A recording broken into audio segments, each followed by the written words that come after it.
मूर्तिजापुर तालुका के 57 गांव की पेयजल समस्या का समाधान हो गया है। आगामी रबी सीजन के लिए किसानों को उमा परियोजना के माध्यम से नहरों द्वारा गेहूं और चना की खेती के लिए पर्याप्त पानी की आपूर्ति की जा रही है।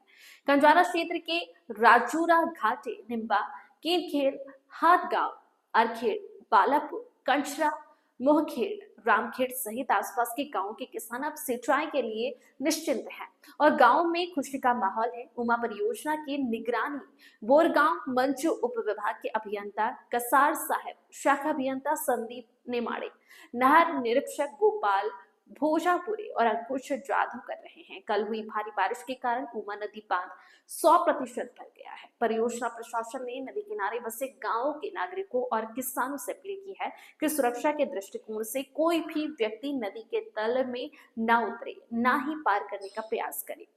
संवाददाता धनराज सबकाल की रिपोर्ट।